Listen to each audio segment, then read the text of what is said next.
A new event, a first-time experience, is about to confront the students of Lincoln School.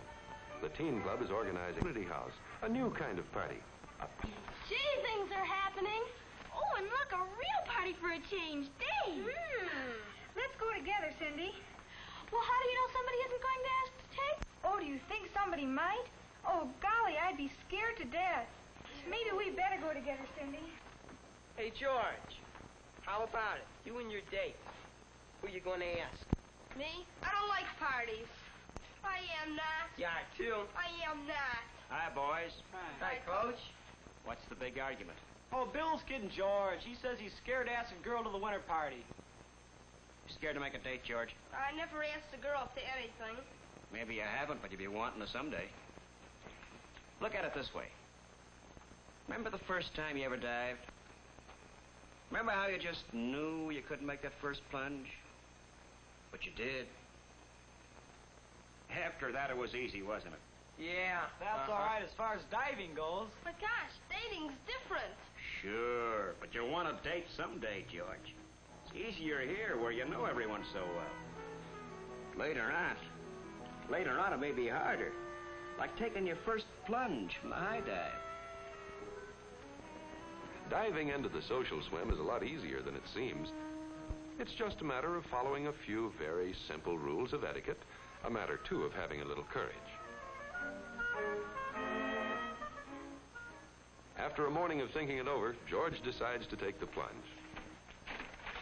Oh, sorry. Hiya, Mildred. Hi. How'd you like Skip Davis's poster? Pretty good, huh? Yeah, pretty good. Ought to be a nice party, maybe with a floor show and all. Yeah, sure will. Would you like to go? Huh? I mean, would you like to go to the party? You mean with you? Why, I guess so. That'd be okay. Sure. I'll have to ask at home, of course. Okay, I'll check with you at school tomorrow. Fine. Bye. Bye. George did make the date. Awkward, maybe, but the date is made. Here's Bill ready to make the plunge. Let's see how well he does it.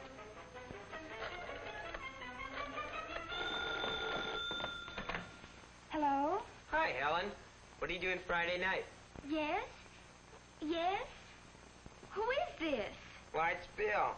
Bill Jenkins. Oh, Bill. Well, hello. I was just wondering if you're busy Friday night. Friday night? Why, No, Bill didn't do very well. First mistake, to think that everybody recognizes his voice. Second mistake, is it fair to extend an invitation without telling what it's all about? But Bill seems to realize that he did it the wrong way. Let's give him another chance. Hello? Hi, Helen. It's Bill Jenkins. Oh, well, hello, Bill. Fine. What's new? Say, the teen club's giving a party in the community house Friday night. Would you like to go with me? Oh, gee, thanks. That sounds like a lot of fun. Yes? Well, I don't know. Did you know whether or not Barbara's going? I suppose so. Hold it. This is getting embarrassing for both of them. They don't know how to stop. The rule here is that the girl declines or accepts an invitation briefly and then says goodbye.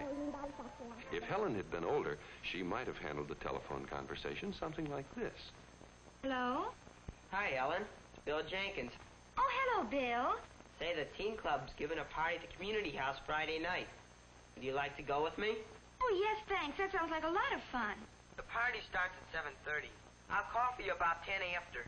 Fine, Bill. I'll be looking forward to it. Bye.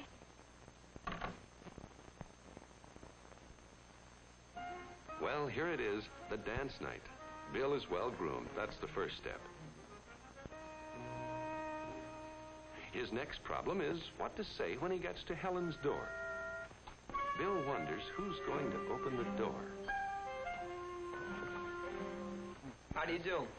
I'm Bill Jenkins. I've come to call for Helen. Oh, yes. How do you do? Nice We've start. been expecting you. Now let's do it again, and suppose that Helen had opened the door. Hi, Helen. Gee, you look nice. Well, thank you. Do you like my new dress? Yeah. Well, come on in. That was a natural. Any honest compliment is tops in date etiquette. Bill, this is my mother. Helen slipped up on her introduction. The rule here is the younger person is always presented to the older person. Try it again, Helen. Mother, this is my friend, Bill Jenkins. Hello, Bill. How you do? Father, this is Bill Jenkins. He caddies at the municipal golf course. Maybe you've seen him there sometimes. How do you do, Bill? How do you do? Good. And Helen, by mentioning Bill's job, has started a lively conversation. But not every boy is as lucky as Bill. Let's see how his friend Dwight is making out. Dwight here is obviously on the spot. No one is being helpful. What do you talk about in a situation like this, he wonders? The weather? Pictures on the wall? What? The only thing on his mind right now is the party he's going to. Why not say something about the party? The party's going to be fine tonight. There's going to be a floor show. A couple of 8th grade kids are going to give some imitations. There's a good piano player, too.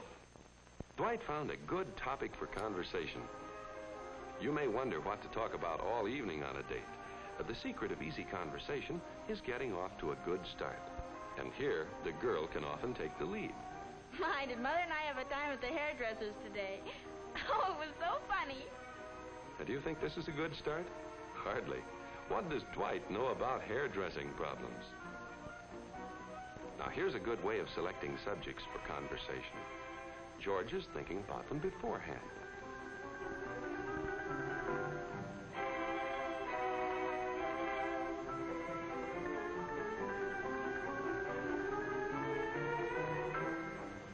George has chosen a good topic. It seems that Mildred enjoys telling about her new puppy. Here they are at the party.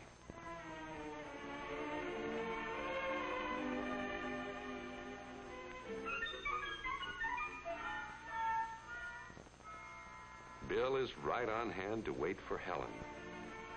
But poor Joan. Her date, Tom, has committed the unforgivable error of leaving his partner stranded. One of the secrets of having a good time at a party lies in trying to see that others have a good time. And while it's certainly reasonable and fun to relax for a while and just stand around, nevertheless, all boy huddles and all girl huddles carried on too long can get to be a bore. Crossing that wide dance floor and asking a girl to dance can seem frightening, but then so did that first dive. Here's an opportunity for Pete and Morris to break up this deadlock, to make the party fun. It's also a chance for them to add to their skill in friendly relations. For party skill, like diving skill, is gained by just one thing, by practice and more practice.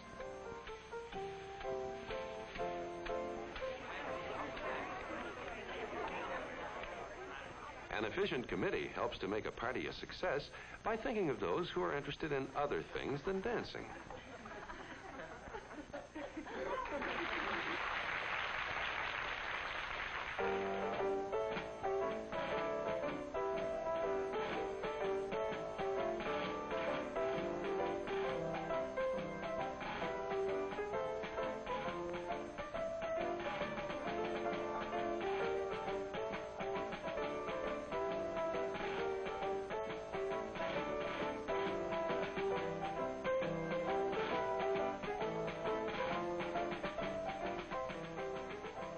Always part of the etiquette of dating is the problem of getting home on time.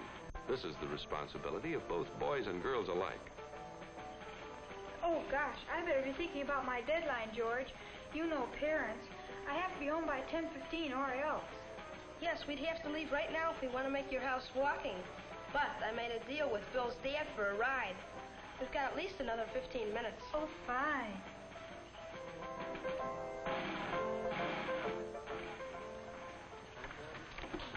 Good night, Mr. Jenkins, and thanks for the lift. Bye. Night. Good night, George. Good night, Mildred. Bye.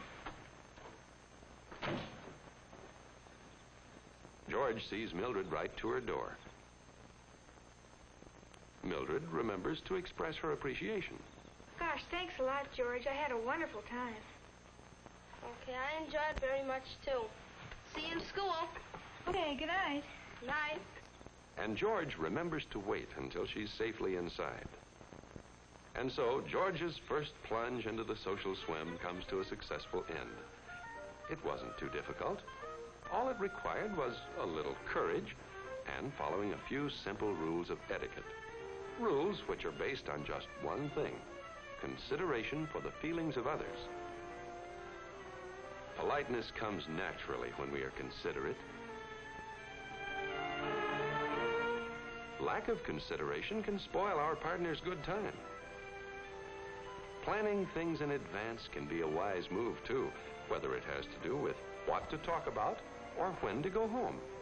By following these simple rules, all dating can be fun.